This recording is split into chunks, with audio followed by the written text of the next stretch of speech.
PJ Gubernur ini harus ada kapan? Kita dalam jadwal kita Ya. itu paling lambat di akhir Oktober, Pak. Oktober tahun Tahun ini. Oh, tahun ini. Tahun ini. Oh, tahun ini harus ada ya, Pak? Benar, Pak. Ya. Boleh saya tafsirkan bahwa berarti nanti di pemilu 2024 3 provinsi baru itu ikut. Benar. Lalu teman-teman di KPU, Ketua KPU menjelaskan dengan semua komisionernya bahwa 3 DOB yang baru itu akan menggelar pemilu itu sendiri, Pak. Jadi Papua yang awalnya 1 dapil untuk DPR RI, ini kan berarti kan 3 DOB ditambah dengan yang induk, berarti 4, Pak. Jadi 4 ini masing-masing. Kalau presentase pembagiannya adalah katakanlah kita masing-masing 3 kursi, berarti ada ketambahan kan 2 kursi, Pak. Betul. Dari awalnya 10, sekarang kalau jadi 3-3 berarti ketambahannya 2, jadinya 12, Pak.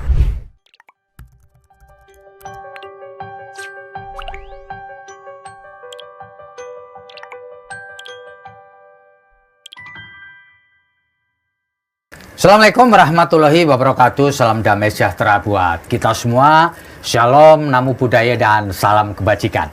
Saya Feby Mahendra Putra, Direktur Pemberitaan Tribun Network. Kali ini mendapat kunjungan tamu yang menurut saya luar biasa. Beliau adalah Wakil Menteri Dalam Negeri Republik Indonesia, Bapak John Wempi Wetipo, Sarjana Hukum MH. Yang dalam kesempatan ini kita akan ngobrol seputar tugas-tugas beliau sebagai Wakil Menteri Dalam Negeri yang sebelumnya beliau bertugas di Kementerian PUPR Republik Indonesia. Saya akan sapa beliau. Selamat siang, Pak Wempi. Selamat siang. Luar biasa, terima kasih. Hari ini Bapak bersedia ngobrol dengan saya. Pak Wempi, Bapak diminta untuk mendampingi, membantu Pak Mendagri Tito Karnavian sejak 15 Juni yang lalu. 15 Juni 2002 yang lalu. Ya. Pak, bisa diceritakan Pak pada kita semua, Pak, bagaimana ceritanya Bapak mendapatkan amanah baru setelah dari PUPR ke Kementerian Dalam Negeri, Pak? Pak Wempi, silakan, Pak. Iya, pertama-tama saya menyampaikan terima kasih dan penghargaan yang tulus. Baru pertama kali saya ke sini ya. Siapa? Nah, saya berharap mungkin bisa saya jelaskan apa yang menjadi tugas saya yang diberi amanah oleh Bapak Presiden. Pertama memang di tanggal 25 Oktober 2019 Pak Presiden memberi amanah atau kepercayaan buat saya dilantik menjadi Wakil Menteri Pekerjaan Umum dan Perumahan Rakyat Republik Indonesia. Kurang lebih 2 tahun 8 bulan saya bekerja menjadi Wakil Menteri PUPR.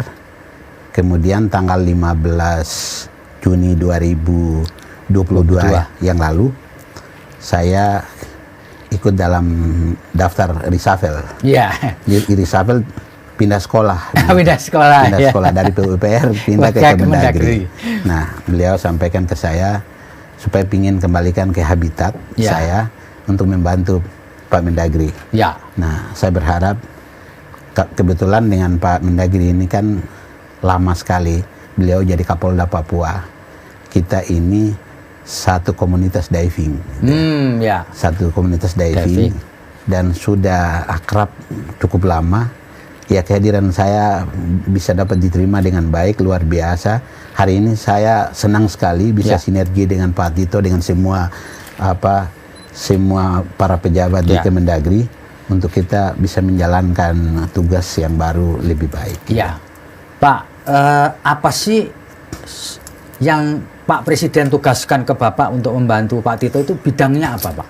Pertama itu Pak Presiden setelah melantik saya, ketika saya dipanggil pada malam hari, beliau sampaikan ke saya, beliau cuma tidak cerita banyak, bilang ingin memindahkan saya dari PUPR ke Kemendagri.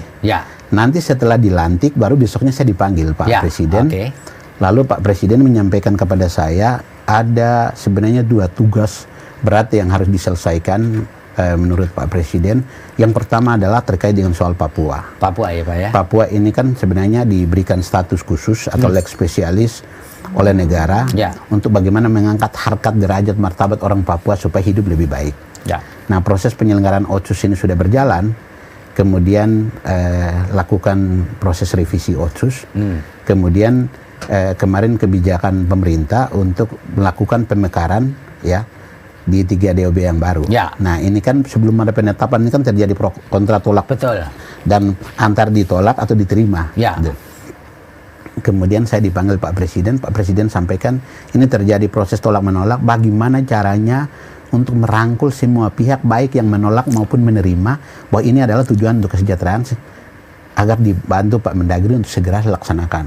Dan kita bersyukur karena begitu saya diberi kepercayaan tidak lama tanggal 30 Juni tahun 2022 itu sudah diketok palu, disahkan begitu. Dan tidak ada demo yang dilakukan karena kita sudah turun ke lapangan menyampaikan kepada teman-teman yang pro kontra, mari kita bersatu, adalah tujuan negara untuk baik, untuk kesejahteraan, mari kita laksanakan ini dulu supaya proses sambil jalan baru kita evaluasi. Akhirnya kan pro kontra awal sehingga bisa dapat diterima dan itu bisa berjalan dengan baik. Itu satu, Pak. Yang kedua adalah terkait dengan soal pelaksanaan pemilu serentak di tahun 2024, Pak. Nah, itu yang Pak Presiden sampaikan. Saya berharap bisa membantu Pak Mendagri. Ya, kehadiran Wakil Menteri itu akan membantu Pak Mendagri dengan seluruh jajaran yang ada di Kemendagri untuk bagaimana bisa melaksanakan pemilu serentak itu aman, lancar, dan tidak boleh ada kegaduhan, Pak. Itu. Dan tidak boleh ada terlalu banyak orang meninggal ya, Pak? Ya, harapannya bahwa harus lebih baik. Gitu. Tidak mesti harus sempurna, tapi harus lebih baik. Lebih baik, ya. Siapa? Pak Wamen, apa Pak bedanya ketika Pak Wamen sekolah 2 tahun 8 bulan di PUPR dan sekarang bertugas di Kemendagri, itu apa yang berbeda, Pak? Memang awalnya, Pak, banyak orang yang pesimis terhadap saya, Pak. Waktu di saya di PUPR, Pak. Ya. Ini kok orang yang tidak paham soal infrastruktur kok kenapa harus masuk, Pak? Ya. Tapi kalau tidak pernah kita ada di sana, kita juga tidak pernah tahu, Pak. Iya kan, Pak? Jadi hidup ini kan proses belajar, Pak. Ya. Jadi saya juga, saya berterima kasih karena ternyata saya ada di sana itu saya ibarat double SKS, Pak. Saya S2 di PUPR, ternyata bisa dapat banyak ilmunya, Pak. Jadi 2 tahun 8 bulan. Jadi kalau hari ini kalau orang tanya saya soal infrastruktur, saya bisa katakan bahwa saya juga paham gitu, Pak. Jadi karena selama 2 tahun 8 bulan itu saya banyak hal yang saya belajar dan kerjanya memang banyak di lapangan, Pak. Di lapangan ya, Pak. Jadi awal pandemi Covid itu ya pemerintah ajak untuk harus kerja dari rumah, Pak. Betul. Kebetulan waktu di PUPR itu saya diberi kepercayaan untuk menjadi ketua Satgas Tim Penanggulangan Bencana untuk seluruh Indonesia dari Sabang sampai Merauke, Pak. Jadi kebanyakan di lapangan. Betul. Nah, itu yang Pak Presiden tanya, kok 2 tahun 8 bulan ada di PUPR kok nggak pernah kelihatan gitu. Gitu. Tapi saya bilang memang saya di lapangan, jadi tidak tersorot kamera begitu. Ya. Tapi begitu Bapak dilukir ke Kemendagri ini kok disebut kembali ke habitat, kenapa, Pak? Apa memang Bapak merasa kembali ke habitat? Saya memang awalnya seorang birokrat, Pak. Jabatan terakhir saya sebagai Kepala Bagian Umum di pemerintahan di mana tempat saya jadi bupati. Ya. Setelah itu dari Kabak Umum lompat langsung jadi bupati, Pak. Ya. Jadi kurang lebih 10 tahun saya jadi bupati. Dan banyak hal yang saya tahu dan belajar. Apalagi menghadapi orang Papua dengan karakternya yang cukup keras. Wah, saya ternyata bisa dapat ilmunya banyak untuk bagaimana meredam konflik itu supaya bisa berjalan dengan baik, Pak. Jadi Bapak pengalaman di birokrasi, jadi sekarang di Kemendagri juga ngurusi birokrasi juga ya, Pak? Dikembalikan habitat supaya ngurus birokrasinya, Pak. Ya, Pak bisa cerita, Pak, apa yang Bapak lakukan setelah diberi amanah sebagai Wakil Menteri Dalam Negeri untuk itu tadi melaksanakan bagaimana DOB ini yang di Papua ini tidak menimbulkan kegaduhan. Apa yang Bapak lakukan, Pak? Memang seperti cerita saya di awal tadi, memang di awal-awal itu kan antara menolak dengan menerima, Pak, termasuk dengan Majelis Rakyat Papua. Kemudian dalam proses ini penetapan yang sudah dilaksanakan ketok palu DPR tanggal 30 Juni kemarin, Pak, kita sudah lakukan kunjungan lapangan, Pak. Setelah penetapan dilakukan oleh DPR, kemudian kita turun lapangan, Pak, di Nabire yang hari ini jadi ibu kota provinsi Papua Tengah itu tanggal 25, kemudian tanggal 27 itu di Wamena yang jadi ibu kota Papua Pegunungan, kemudian di Papua Selatan itu di Merauke yang jadi ibu kota provinsi Papua Selatan itu tanggal 29, Pak. Jadi kita sudah lakukan awal kunjungan ini untuk sosialisasi pemekaran yang sudah dilakukan di 3 DOB baru, terus kemudian ke depan apa yang dikerjakan oleh pemerintah untuk bangun infrastruktur, kemudian ada proses peresmian provinsi yang baru, ada pelantikan pejabat gubernurnya, dan juga membentuk perangkat-perangkat dan seterusnya, Pak. Jadi sosialisasi yang kita lakukan pada saat kita hadir itu kok saya lihat antusiasme masyarakat itu luar biasa. Pak. Oh gitu ya. Ya, jadi ketika kita ada di Nabire itu masyarakat itu kok sambutan sampai anak-anak sekolah, masyarakat itu turun di jalan-jalan. Itu yang memang mereka harapkan bahwa kehadiran ini supaya ada perubahan yang memang benar-benar bisa terjadi, Pak. Tapi itu bukan karena mobilisasi dari orang setempat yang pro gitu nggak ya, Pak? Tidak ya? ada. Tidak ya. Kalau masyarakat bisa hias badan itu kan tidak mungkin kita suruh masyarakat hias badan kan begitu kan mesti harus bayar, Pak. Iya, kan iya. begitu. Tapi ya. kan ini dengan sukarela dia turun sendiri kan begitu. Itu artinya bahwa antusiasme warga begitu. Kok cukup luar biasa, artinya dia mengharapkan dengan pemekaran ini supaya membawa perubahan yang baru dalam kehidupan bermasyarakat di 3DOB yang baru, Pak. Dan Pak Pamen, kalau bagaimana caranya, Pak, kiatnya, Pak, untuk meyakinkan yang kontra itu gimana, Pak? Kalau yang kontra ini kan sebenarnya kita bisa lihat ini masyarakat kelompok mana yang datang ini, gitu. Okay. Apakah ada pesan sponsor, atau memang murni masyarakat kan, Pak? Saya kebetulan orang Papua, yang datang dari kelompok mana, tinggal di mana, dengan siapa kan kita bisa tahu, Pak. Tapi kalau dari Jakarta saja yang pergi, pasti mereka tidak akan tahu. Tapi kan seorang Papua, oh ini datangnya siapa, ini siapa yang nyuruh kan saya bisa tahu, Pak. Gitu. Jadi ketika begitu saya ada di Kemendagri, kok semua bisa berjalan lancar. Itu artinya bahwa saya bisa mengimbangi proses ini, kita jalan supaya kita berharap bahwa akan ada perubahan yang lebih baik. Awalnya di Papua yang satu besar, sehingga dengan 3DOB yang baru supaya bisa nampak kesejahteraan yang diharapkan oleh rakyat Papua. Pak, bisa dijelaskan pada kita semua, Pak, tahapan nanti setelah ini apa aja, Pak? Jadi tahapan apa yang akan dilakukan oleh pemerintah pusat setelah digedoknya 3 provinsi baru itu? Apa selanjutnya, apa ini snacknya, Pak? Jadi pada saat penetapan atau pengesahan undang-undang oleh DPR tanggal 30 Juni 2022, kemudian kan kita dalam proses pengundangan waktu itu, jadi sosialisasi sebelum proses pengundangan terjadi. Nanti kita posisi terakhir tanggal 29 di Merauke, baru Pak Presiden udah tanda tangan Undang-Undang nomor 13, 14, 15. Jadi 14 untuk Merauke, 15 untuk Papua Tengah, dan 16 untuk Papua Pegunungan, Pak. Nah, akhirnya begitu kita dapat keputusannya, langsung kita sosialisasi. Oh, ini sudah diundangkan, gitu, Pak Presiden udah tanda tangan. Nah, langkah-langkah yang akan dilakukan adalah bagaimana kita datangi, seperti yang tadi saya jelaskan, tanggal 25 di Nabire, tanggal 27 di Wamena, tanggal 29 di Merauke, itu bagaimana kita bertemu dengan para bupati-bupati yang akan menerima menjadi tanggung jawabnya mereka untuk menyiapkan dalam proses penyelenggaraan pemerintah di masa transisi. Itu 2 tahun ke depan sebelum ada pemilihan gubernur definitif dari hasil pemilu di tahun 2024. Jadi sekali titik ini sampai 2 tahun ke depan itu masa transisi berarti, Pak? Iya. Nah, dalam masa transisi itu apa yang dikerjakan, Pak? Dalam masa transisi yang akan kita lakukan, tahap pertama yang kita turun lapangan untuk sosialisasi, terus bagaimana kita juga ingin menggalang masyarakat, kemudian kita juga sosialisasi dari yang sudah diundangkan, manfaat dari DOB yang akan terjadi terhadap masyarakat itu, ini kita sudah sosialisasi. Nah, kemudian kita juga mengecek kesiapan pejabat gubernur yang akan dilantik itu berkantor di mana, kemudian perangkat-perangkatnya, katakanlah 22 OPD yang akan kita bentuk itu kira-kira berkantor di mana. Nah, ini yang lakukan sinkronisasi data termasuk dengan mutasi para pegawai. Para pegawai. Jadi satu DOB itu kurang lebih sekitar 1.000 ya, Pak? Ya, kurang lebih 1.000, berarti 3 DOB berarti 3.000, Pak. 3.000 ini kita harapkan input. Jadi antara Kemendagri dengan kabupaten kota provinsi di Papua ini suite dari tenaga-tenaganya para ASN yang ada di sana. Presentasi adalah 80-20, Pak. 80 adalah orang asli Papua. 20-nya adalah dari luar yang ikut membantu dalam proses ini, Pak. Gitu. Jadi sebenarnya negara sudah memberikan ruang yang besar untuk orang Papua supaya bisa berkembang dengan apa yang dimiliki, dengan potensi yang ada itu bisa kita bangun lebih baik, Pak. Kalau menurut roadmap, Pak, PJ Gubernur ini harus ada kapan? Kita dalam jadwal kita itu paling lambat di akhir Oktober, Pak. Oktober tahun ini. Oh, tahun ini. Tahun ini. Oh, tahun ini harus ada ya, Pak. Benar, Pak. Kita harapan kita tahun ini harus ada karena PJ gubernurnya itu akan ikut menyusun belanja APBD-nya untuk 2023, Pak. Kemudian ada persiapan untuk proses pembangunan infrastruktur yang akan dilaksanakan untuk mempersiapkan. Ini kan kita akan gandeng dari Kemendagri memfasilitasi untuk gandeng kementerian lembaga ini apa yang harus dia kerjakan, Pak. Pak, ini partnernya siapa ini, Pak? PJ Gubernur ini di dalam menyusun anggaran. Partner dia kalau di provinsi definitif kan partner dia kan DPRD setempat atau MRP gitu ya. Majelis Rakyat Papua. Ini partnernya siapa ini?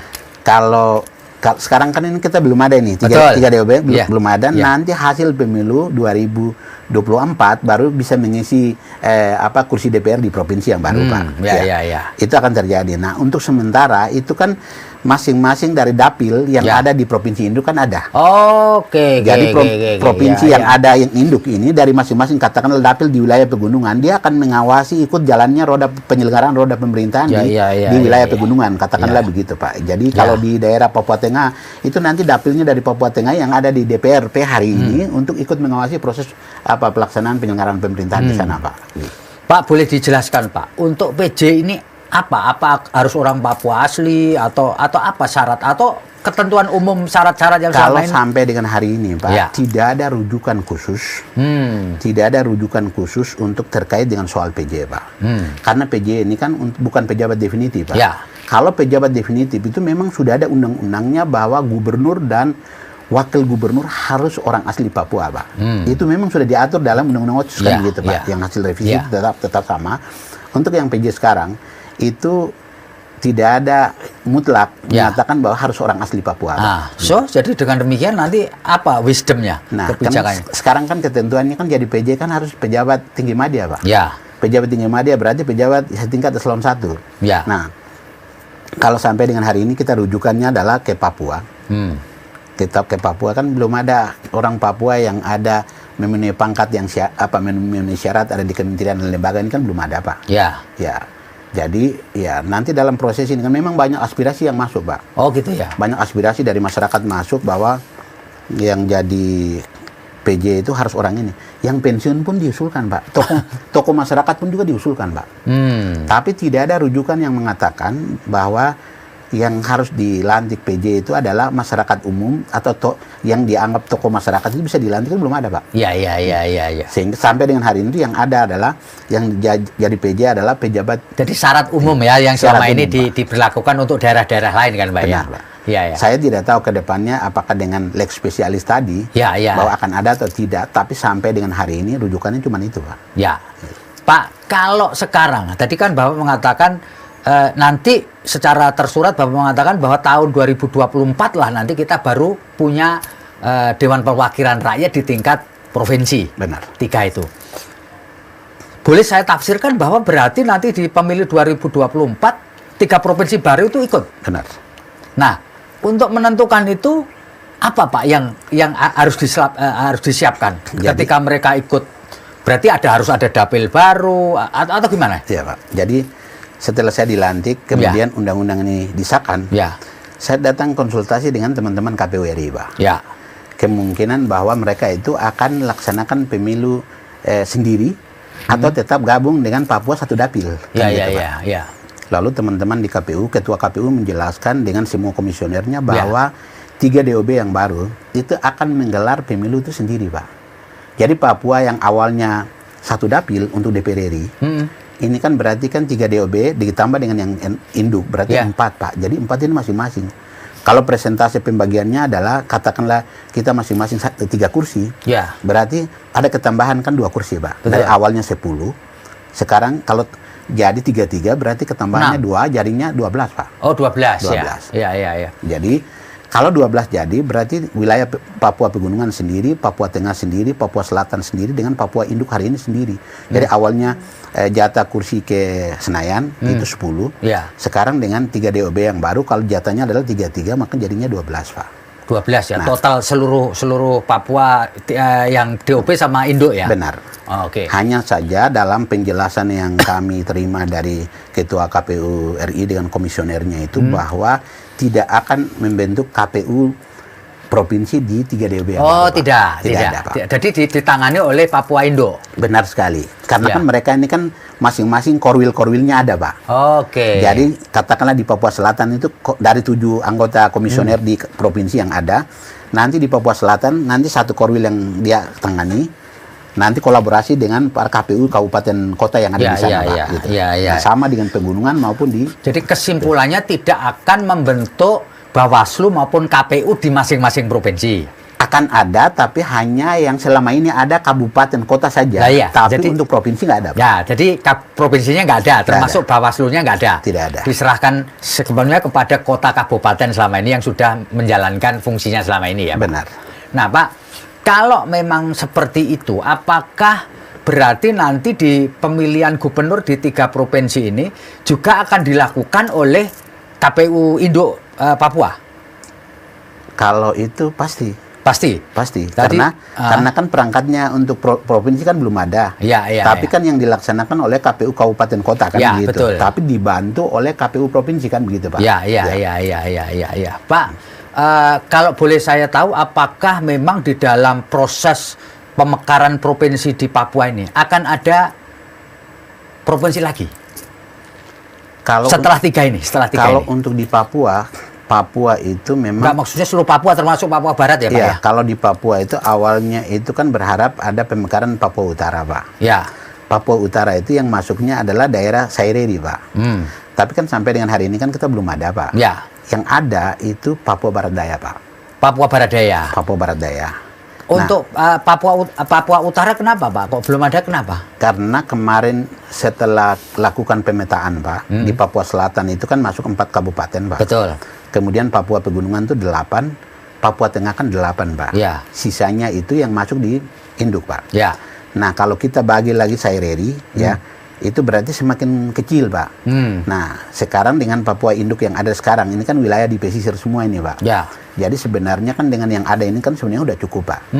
Nah, bagaimana fokus kita adalah dengan 3 DOB yang baru ditambah dengan yang induk, bagaimana kita sinergi bersama, berkolaborasi bersama untuk bagaimana membangun kesejahteraan yang lebih baik kan gitu, Pak. Nah, sebenarnya kan intinya itu. Kalau pemekaran dilakukan tujuannya adalah kesejahteraan untuk masyarakat Papua, mari kita di 3 DOB yang baru jadikan sebagai pilot projectnya untuk benar-benar negara itu bisa mewujudkan kesejahteraan untuk orang Papua yang selama ini mereka harapkan, Pak. Ya. Pak, mengenai Provinsi Papua Barat Daya, ya,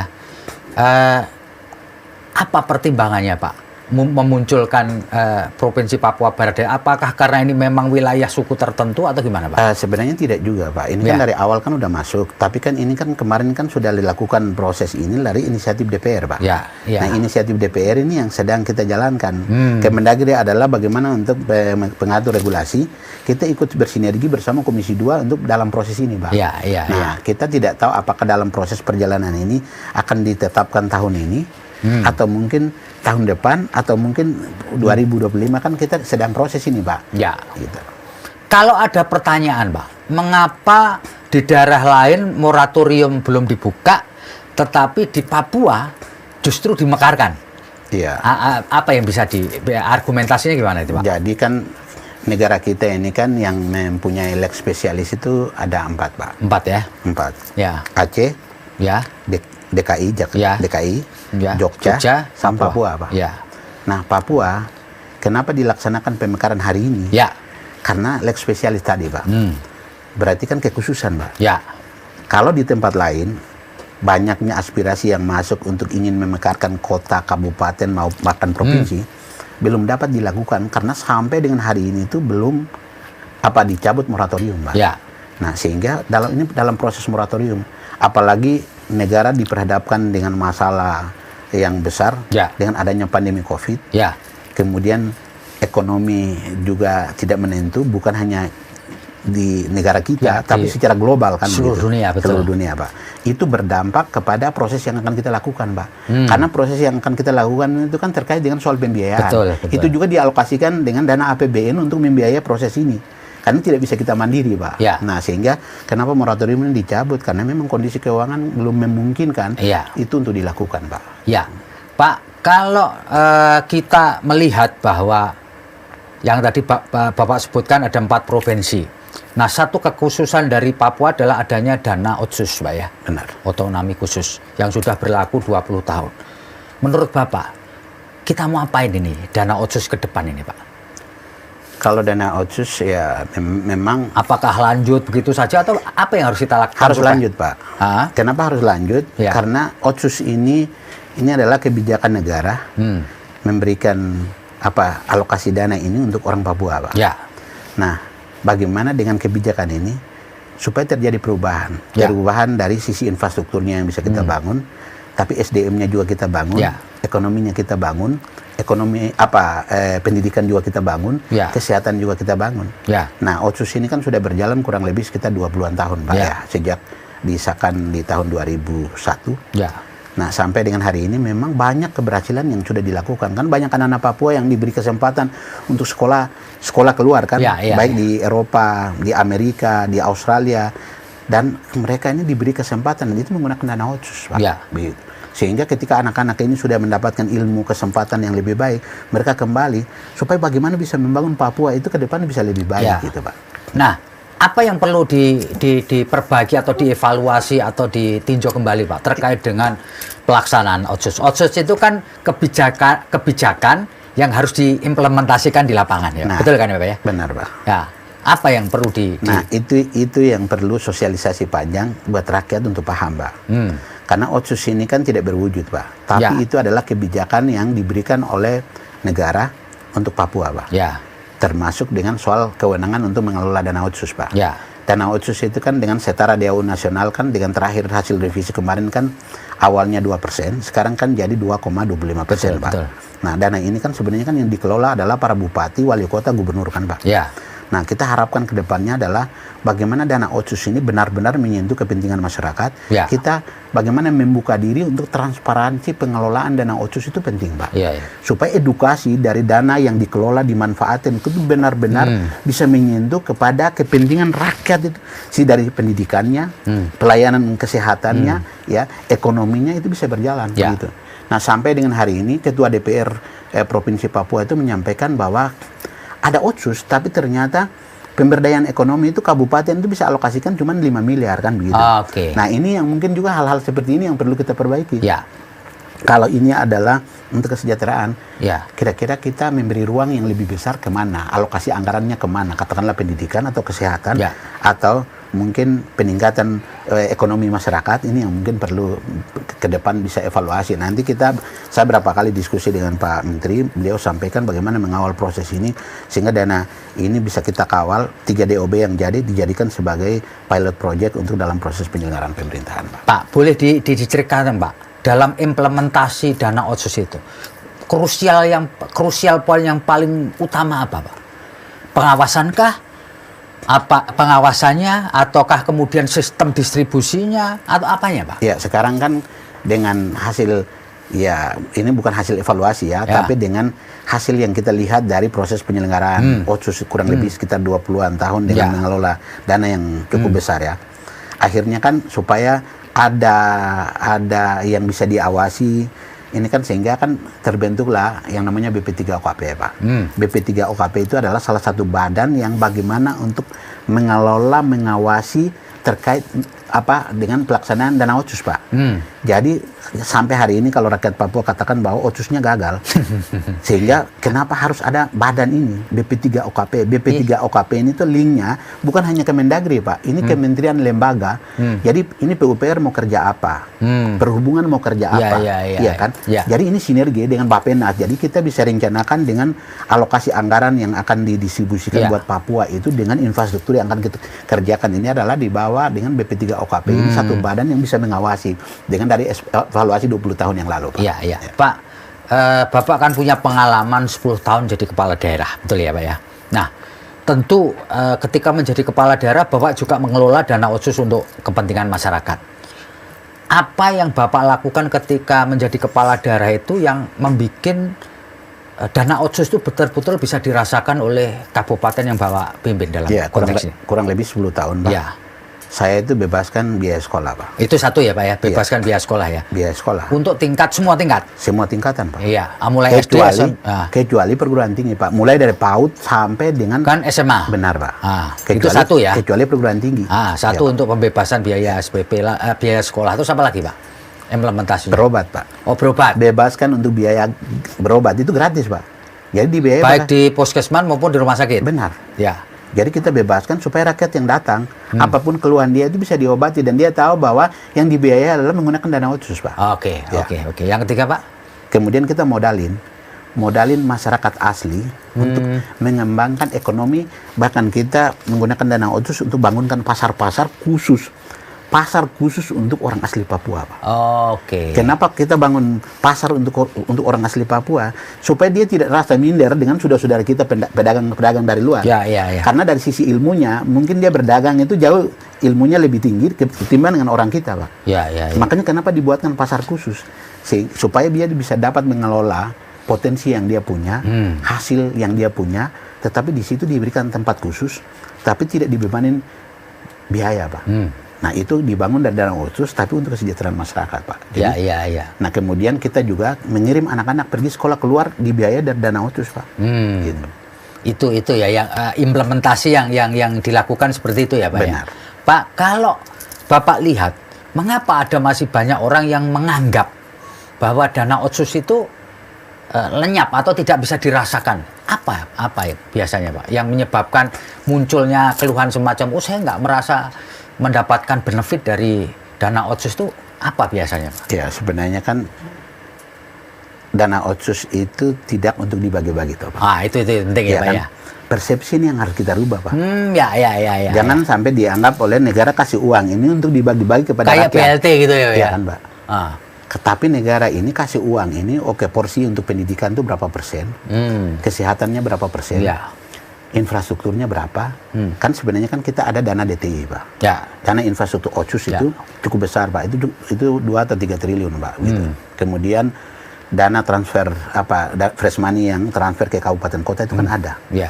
Nah, ini yang sebenarnya di-trigger para kepala daerah untuk bagaimana mengelola uang ini untuk kepentingan masyarakat, Pak. Ini yang harus dilakukan. Tapi kalau sekarang ada yang mengatakan bahwa otsusnya gagal, ya kalau kita perbaiki persepsi masyarakat bahwa uang yang dikasih itu bukan untuk dibagi-bagi. Jadi kemungkinan karena mispersepsi ya, Pak? Benar sekali. Ya. Karena dia rasa bahwa dia ingin nikmati otsusnya, tetapi otsusnya itu ternyata dalam bentuk program, kan, Pak? Gitu. Betul, jadi ini yang mungkin perlu ada sosialisasi yang terus-menerus kita lakukan untuk supaya ada pemahaman dari masyarakat bahwa otsus yang dikasih itu bukan untuk dibagi-bagi duit, tapi dalam bentuk, dan kita bisa mengedukasi mereka lebih baik, Pak, supaya ke depan pada saat implementasi otsus ini dengan 3 DWB yang baru, saya harapkan kesejahteraan masyarakat meningkat, hidup mereka juga lebih baik dari yang sebelumnya, Pak. Ya. Pak, kita geser sedikit ke pemilu 2024, Pak. Kalau menurut catatan Pak Wamen, untuk pemilu tahun 2024 yang dalam sejarah belum pernah kita lakukan sebelumnya, Pak, apa krusial poinnya, Pak? Sebenarnya kan kemarin yang pada saat proses penyelenggaraan itu tidak menjadi serentak, tetapi kan ada beberapa yang digabung dilaksanakan. Ya. Kemudian ada beberapa penyelenggara yang kerja mungkin bisa lebih banyak sehingga mengakibatkan para penyelenggara ternyata kan banyak yang meninggal, Pak. Ya. Nah, itu kan jadi poin besarnya Pak Presiden, Pak. Ya.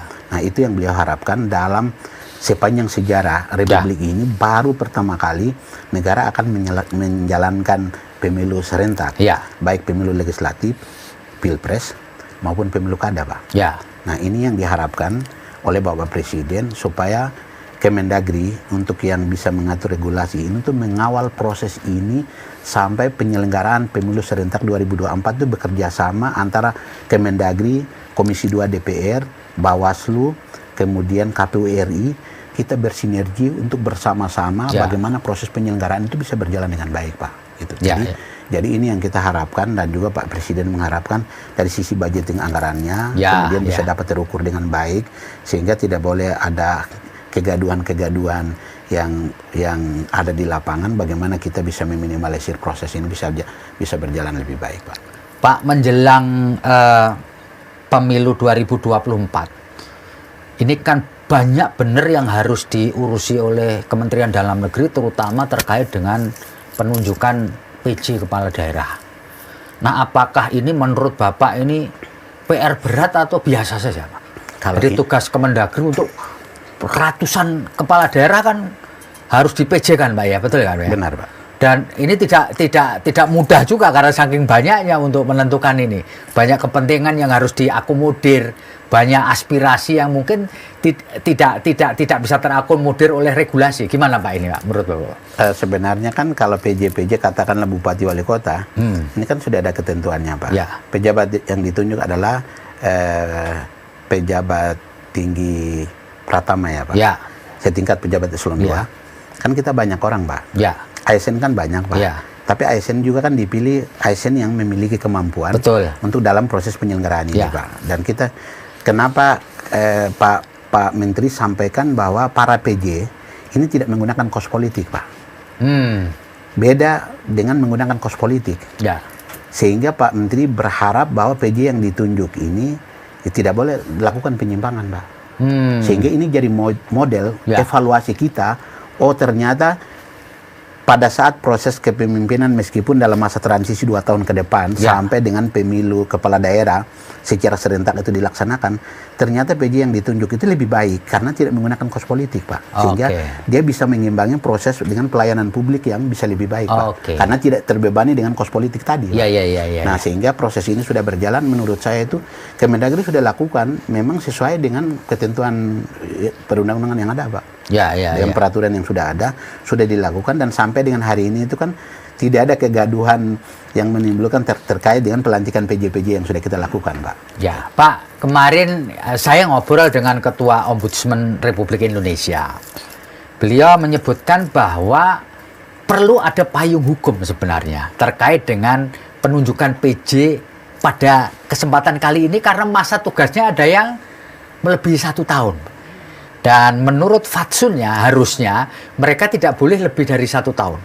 Apakah Bapak setuju nggak dengan pendapat ini bahwa perlu ada regulasi untuk mengatasi ini? Kalau tidak salah kalau tidak salah sebenarnya kan Pak Sekjen kita udah jawab suratnya Ombudsman, Pak. Bahwa terkait apa yang sudah dilakukan itu kan sesuai dengan ketentuan, karena tidak mungkin kita yang mengatur regulasi kemudian kita melanggar aturan, Pak. Itu sangat tidak mungkin, Pak. Nah, memang kita juga butuh input dari masyarakat, Pak. Ya, termasuk lembaga-lembaga lain. Itu kan supaya jadi evaluasi bahwa apa yang kita lakukan itu sesuai dengan ketentuan atau tidak, Pak. Kalau tidak sesuai dengan ketentuan kan pasti kita evaluasi. Tapi menurut kami apa yang sudah dilakukan selama ini itu kan sesuai dengan ketentuan, Pak. Proses baik PJ, gubernur maupun wali kota, bupati, ini kan semua kan berjalan kan sesuai ketentuan, Pak. Karena itu yang kita tunjuk adalah ASN aktif, bukan yang udah pensiun kan, Pak. Betul. Sehingga masyarakat juga dalam proses penyelenggaraan pemerintahan itu tidak terhambat dengan hal-hal lain, kecuali pada saat pemilihan definitif siapapun bisa punya hak untuk dicalonkan kan begitu, atau mencalonkan diri kan gitu, Pak. Pak, ada satu regulasi yang menyebutkan bahwa mereka harus menjalani secara berkala asesmen, Pak, ya, penilaian maksudnya apakah ini bisa lanjut atau tidak. Itu kalau boleh gimana, Pak? Para PJ ya? Para PJ maksud saya. Memang kita evaluasi kalau tidak salah 6 bulan itu kita terus evaluasi, Pak. Apakah PJ yang ditunjuk ini benar-benar dia melaksanakan tugas atau tidak. Dan kita juga dapatkan input dari masyarakat, Pak. Masyarakat yang ada PJ di sana, kemudian proses penyelenggaraan itu sesuai dengan harapan mereka atau tidak. Atau ada terjadi penyimpangan, ada korupsi segala macam, tidak begitu. Jadi kita evaluasi, kalau memang kita dapatkan hal-hal begitu, kemudian dari Kemendagri itu kita turunkan tim supaya tidak menjustifikasi orang secara sepihak. Kita juga untuk menguji kebenaran dalam proses yang dilaporkan oleh, jangan sampai itu kelompok-kelompok yang tidak senang kemudian melaporkan. Kita juga kan harus menjaga keseimbangan, Pak. Jadi ini yang terus, tapi untuk sampai dengan hari ini dengan proses pelantikan PJ yang sudah dilakukan baik gubernur maupun bupati, wali kota sampai dengan hari ini itu masih belum ada, Pak. Tapi dalam sesuai dengan ketentuan memang evaluasi terus kita lakukan sehingga kita bisa tahu bahwa PJ yang ditunjuk bisa menjalankan tugas sesuai dengan diharapkan atau tidak. Pak, Bapak setuju nggak dengan pendapat yang selama ini muncul? Ini pendapat liar yang mengatakan dengan banyaknya PJ dan mereka bisa menjabat lebih dari 1 tahun, ini pemerintah pusat itu powerful sekarang ini, menjadi powerful karena mereka adalah sebenarnya birokrat pemerintah yang jadi PJ-PJ ini, sehingga ini lebih efektif pemerintah ini, lebih powerful. Bagaimana pendapat Bapak? Kalau kita powerful, memang tugasnya Kemendagri untuk menjaga, toh Pak. Ya. Proses penyelenggaraan pemerintahan tidak boleh terjadi kekosongan, kevakuman itu tidak boleh terjadi, Pak. Makanya kenapa 1 hari sebelum masa jabatan berakhir, kita sudah ada proses pelantikan dilakukan sehingga tidak boleh terjadi kevakuman dalam pelayanan publik, kan begitu, Pak. Jadi ini terus kita lakukan, dan kalaupun terjadi pergeseran mungkin 1-2 hari, tapi kan ada PJ, katakanlah PLH Sekda ditunjuk dalam mempersiapkan untuk proses pelantikan, kan begitu. Katakanlah kayak di Papua Barat. Papua Barat itu kan seharusnya masa jabatan berakhir tanggal 22 kemarin, tapi pelantikan baru dilaksanakan hari ini, karena kan di situ untuk dalam mengisi waktu 1 hari ini kan dilaksanakan PLH oleh sekretaris daerah, kan gitu, Pak. Nah, proses pelantikan hari ini berarti tidak boleh terjadi kevakuman pelayanan di masyarakat, dan saya kira Kemendagri secara konsisten melaksanakan apa yang menjadi amanat undang-undang supaya proses penyelenggaraan pemerintahan bisa berjalan dengan baik, Pak. Pak Wamen, Pak Wamen punya jam terbang sebagai kepala daerah selama 10 tahun. Pak, bisa cerita nggak selama 10 tahun Bapak menjadi bupati, apa Pak yang pelajaran, pengalaman apa yang paling tidak bisa Bapak lupakan? Lebih banyak stresnya, Pak. Pak, apa Pak yang menyebabkan stres itu apa biasanya Pak kalau sebagai kepala daerah di Papua, di Kabupaten Jayawijaya ini, Pak? Kalau Kabupaten Jayawijaya ini saya susah untuk gambarkan, Pak. Masalahnya saya belum tidur, itu orang lain masih nunggu saya, Pak. Padahal ini sudah tengah malam, Pak. Oh, Bapak belum tidur tapi masih ada orang nunggu? Masih ada orang yang bertamu sama saya, Pak. Kalau saya mengabaikan mereka, dianggap saya tidak hargai mereka, Pak. Oh gitu ya, Pak ya. Lalu tidur sebentar, belum bangun, orang sudah ada nunggu, Pak. Oh gitu ya, Pak. Orang sudah ada yang nunggu, gitu. Jadi pemimpin itu ngurus pasien itu lebih banyak daripada dokter-dokter yang asli, Pak. Oh, oke. Jadi pemimpin ini kan untuk pelayanan publik, Pak. Jadi mereka itu datang ke Bapak dengan berbagai macam masalah gitu ya? Keluhan, Pak. Oh. Jadi kita ini kan dalam konteks membeda masalah, Pak. Jadi pemimpin itu tidak gampang karena kita dalam proses membeda masalah. Yang datang itu dengan apa namanya, dengan keluhan masing-masing, kan begitu. Nah, kalau kita mengabaikan satu, dianggap kita tidak konsisten lakukan pelayanan terhadap masyarakat. Apapun idenya, pendapatnya, kita harus menerima, Pak. Memang agak sulit karena kondisi kayak di Papua, Pak. Papua itu ketergantungan mereka terhadap pemerintahan itu terlalu tinggi, Pak. Oh gitu ya, Pak ya? Terlalu tinggi. Kenapa kalau di luar Papua, orang malas tahu, Pak. Bupati kapan datang, wali kota kapan datang, kapan masuk kantor, itu mereka nggak perlu tahu, Pak. Iya. Tapi kalau di Papua, orang hari-hari parkir mobil di depan saja udah tahu, oh ini bupati udah masuk ini. Oh, kalau mobil depannya nggak kelihatan, oh ini bupati ini udah nggak masuk kantor, begitu. Setiap hari begitu, oh hitung-hitung, oh seminggu bupati tidak ada. Jadi udah ketahuan kalau bupatinya udah seminggu nggak berkantor, Pak. Gitu. Berarti mereka sudah duga bahwa oh bupati ini pasti ada di Jakarta, kan begitu. Makanya kenapa orang bilang para pejabat di Papua itu lebih banyak meninggalkan posnya, lalu pergi ke tempat lain, berarti mengabaikan pelayanan publik, kan, Pak. Nah, itu yang terjadi. Nah, harapan kita ke depan adalah, mari, kalau saya tidak disuruh untuk jadi bupati, wali kota atau gubernur, itu saya bisa jadi pemimpin adalah kemauan saya sendiri. Nah, mari resikonya kita tanggung, karena tidak ada orang yang minta saya untuk jadi pemimpin. Tapi dengan segala konsekuensi, saya secara konsisten lakukan pelayanan publik, itu menjadi tanggung jawab saya untuk penyelenggaraan pemerintahan, bangun infrastruktur, kesehatan, pendidikan, ekonomi ini kan bisa berjalan, karena durasi waktu ini sangat pendek, 5 tahun itu sangat singkat. Kok ternyata waktu cepat habis karena banyak urus rakyat, kan, Pak. Pak Wempi, pada waktu Bapak memimpin sebagai kepala daerah, bisa cerita, Pak, kondisi keamanan di wilayah yang Bapak pimpin waktu itu bagaimana dibandingkan dengan sekarang misalkan? Atau sama saja kondisinya soal keamanan, Pak? Justru di tempatnya saya, Pak. Kalau saya boleh cerita, Pak. Saya larang orang untuk demo, Pak. Oh gitu ya? Waktu saya ada, banyak masyarakat yang protes saya. Undang-undang itu sudah mengamanatkan bahwa setiap warga negara Republik Indonesia itu punya hak mengemukakan pendapat, pikiran di muka umum. Saya cuma bilang, maaf, saya sebagai kepala daerah yang dipilih secara langsung oleh rakyat, saya memegang amanah untuk pembangunan dan kesejahteraan. Kalau demonya adalah anarkis dan akan merusak tatanan pemerintahan yang kita bangun, di sini bukan tempatmu, bukan begitu. Jadi saya ngelarang orang, selama saya jadi bupati tidak boleh ada orang yang demo, Pak. Oh, Bapak minta begitu ya? Iya. Jadi saya bilang kalau Anda terpaksa sampai demo, saya siapkan ruang di hutan, kan begitu, supaya tidak ada orang yang menyaksikan, kan Pak, begitu. Kalau demo nggak ada yang menyaksikan percuma lah, Pak. Iya kan. Kalau sasarannya hanya datang untuk mengganggu aktivitasnya warga, ya lebih baik kok sembunyi-sembunyi demonya. Setelah itu kan bubarkan diri sendiri dengan kesadarannya, itu kan lebih baik, Pak. Selama 10 tahun saya pimpin, Pak, tidak ada orang demo, Pak. Tidak ada terjadi kekacauan, Pak. Saya meminta kepada Kapolres, kalau yang lakukan jambret di tengah kota segala macam, saya bilang, saya meminta untuk ditertibkan, Pak. Gitu. Bukan ditangkap, saya cuma bilang tolong tertibkan. Yeah. Kalau orangnya ditangkap, tolong telusuri keluarganya siapa, keluarganya itu diperhadapkan dengan saya, Pak. Komitmen, kita umumkan di RRI, Pak. Sehingga RRI, masyarakat di sana kan di kampung-kampung kan tidak punya TV yang bisa mereka ini. Jadi mereka bisa ikut siaran dari RRI, Pak.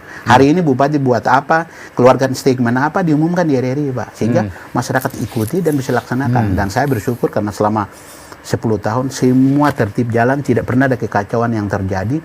Dan kekacauan itu akan terjadi tergantung pemimpin di mana dia proses, Pak. Karena secara undang-undang mengatakan bahwa bupati, wali kota, gubernur adalah penanggung jawab keamanan di daerah, Pak. Bukan Kapolres, bukan Kapolda, bukan Pangdam, Komandan Kodim. Bukan Komandan Kodim, tapi yang penanggung jawab keamanan itu bupati, wali kota, gubernur, Pak. Saya memegang teguh itu, Pak. Kalau untuk keamanan rakyat, mari saya laksanakan, begitu. Saya apa yang saya lakukan ini adalah untuk kesejahteraan masyarakat, untuk keamanan saya adalah penanggung jawab, Pak, begitu. Nah, itu yang saya lakukan selama 10 tahun. Tidak pernah orang demo, Pak. Bagaimana Bapak mengatasi orang-orang yang tidak setuju lalu menggunakan kekuatan senjata, Pak?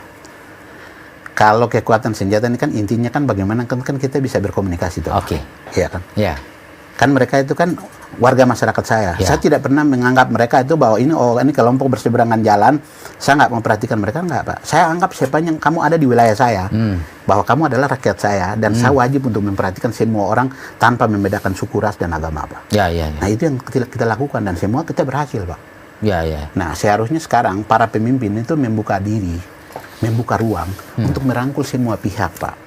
Supaya mari kita menikmati bersama proses pembangunan ini bisa berjalan lebih baik, Pak.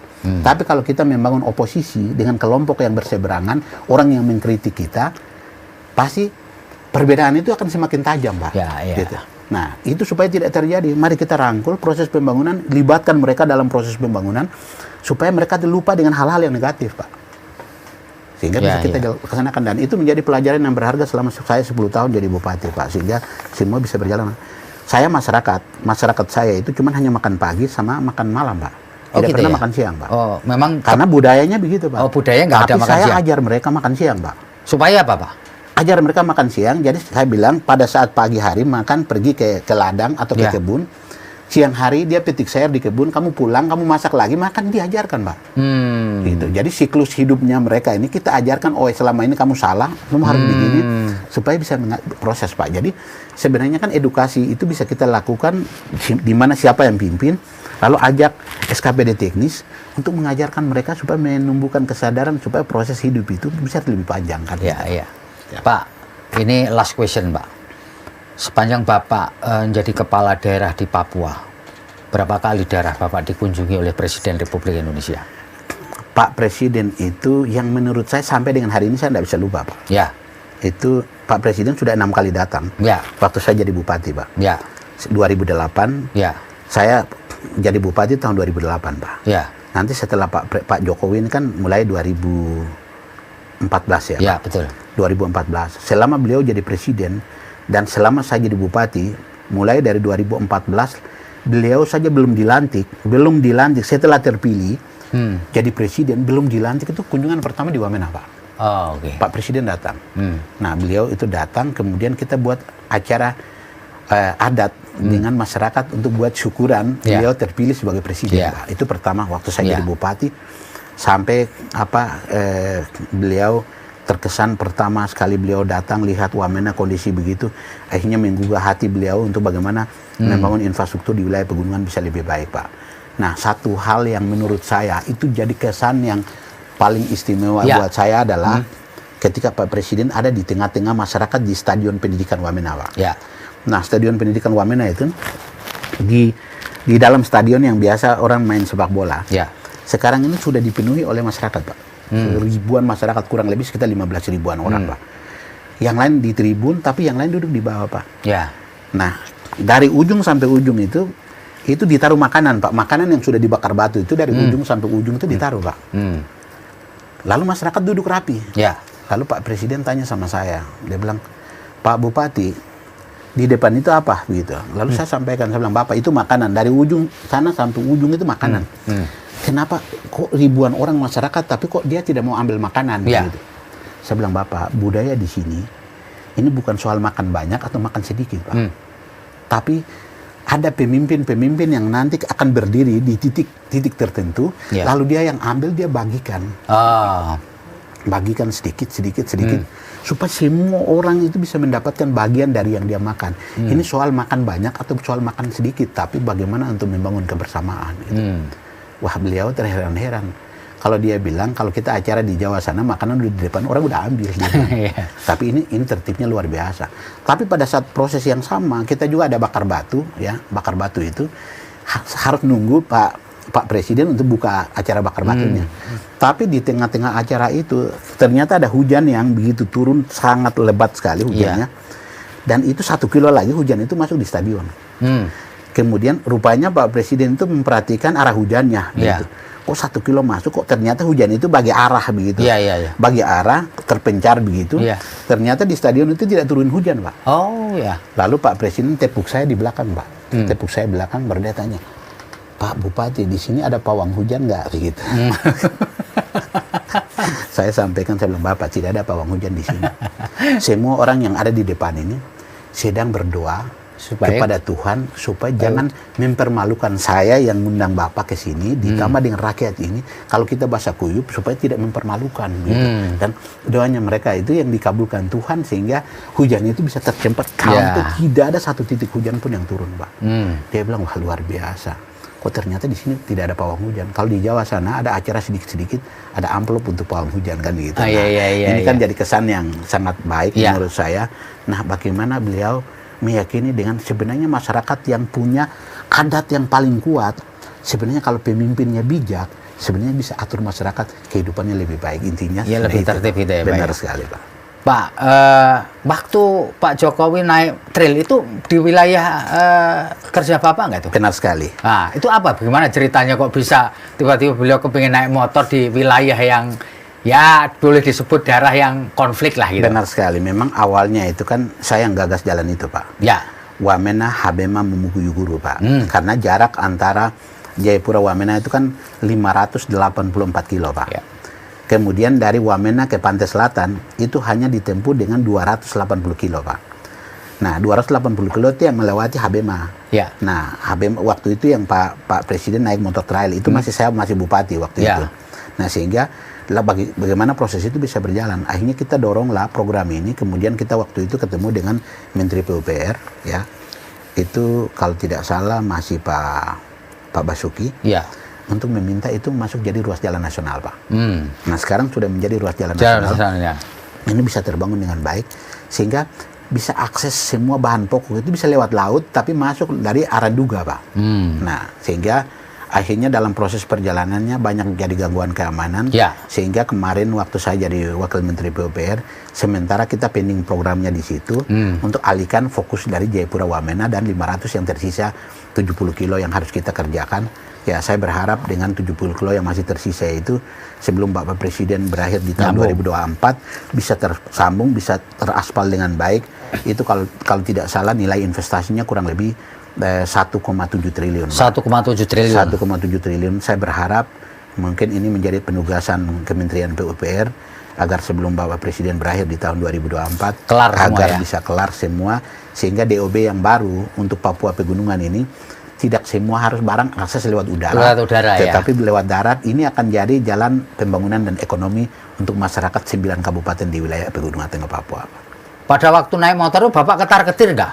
Pak Presiden nekat naik motor itu, kalau ada was-was nggak? Kalau saya sih tidak. Nggak ya, Pak? Karena saya tahu pasti tidak ada apa-apanya. Kan waktu itu kan saya yang bupati saya tahu situasinya dengan proses. Ini kan kejadian ini kan baru saja terjadi setelah saya tidak jadi bupati. Iya. Jadi waktu itu tenang aja ya, Pak? Tenang, Pak. Ya, jadi tidak ada apa-apa ya. Nanti ada dari Wamena, beliau terbang ke Timika, baru keputusan berubah untuk harus ke Nduga kan begitu. Nah, waktu itu Pak Mendagri yang sekarang jadi Kapolri, lalu Pak Gatot Nurmantio jadi Panglima TNI. Dia bilang, oh daerah Nduga itu daerah tidak aman, jadi Bapak tidak boleh ke sana. Dia bilang, itu tugasmu, saya pokoknya harus ke sana. Nah, itu yang beliau bercerita. Kalau Bupati bilang, oh Nduga ini masyarakat banyak, tapi beliau pada akhirnya cerita kalau jalan kabupaten yang aspal 1 meter pun juga kalau belum ada itu di Nduga. Tapi sekarang pembangunan sudah terjadi. Luar biasa, Pak.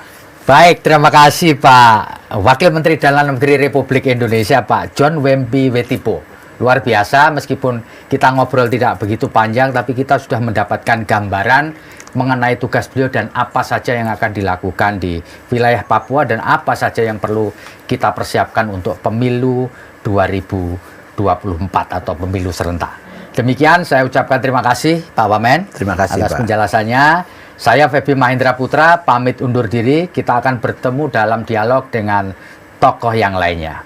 Assalamualaikum warahmatullahi wabarakatuh. Salam damai sejahtera buat kita semua. Salam, Om Santi Santi Om, Namo Buddhaya dan salam kebajikan.